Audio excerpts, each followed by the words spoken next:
இளஞ்சிவப்பு மேகங்கள் மிதந்த வானத்தில் பச்சை நிறத் தீவுகள் காற்றில் மெதுவாக மிதந்து கொண்டிருந்தன. அந்த உலகம் மீளுலகம் என்று அழைக்கப்பட்டது. ஒரு பெரிய தீவின் மீது 3 சிறுவர்கள் நின்றனர். மோகன், கார்த்திக், லோகேஷ். இந்த உலகம் ஏன் இப்படி மிதக்குது என்று மோகன் மெதுவாக கேட்டான்.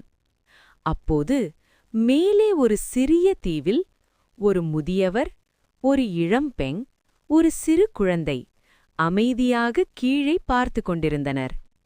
முதியவர் மென்மையாக சொன்னார், இந்த உலகம் நம்பிக்கையால்தான் மிதக்குது. ஒவ்வொரு தீவும் ஒரு மனிதனின் மனம். நல்ல எண்ணங்கள் இருந்தால் அது மேலே எழும். ஆனால் பயமும் பொறாமையும் வந்தால் அது மெதுவாக கீழே விழும்.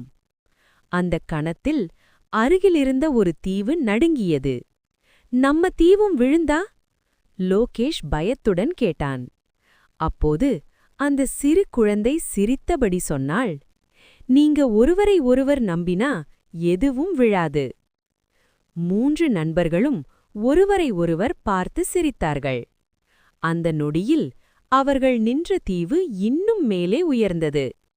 முதியவர் புன்னகையுடன் சொன்னார், நம்பிக்கை இருந்தால் வாழ்க்கை கூட பறக்கும். மேகங்களுக்கு நடுவே அந்த மிதக்கும் தீவுகள் மேலும் பிரகாசித்தன.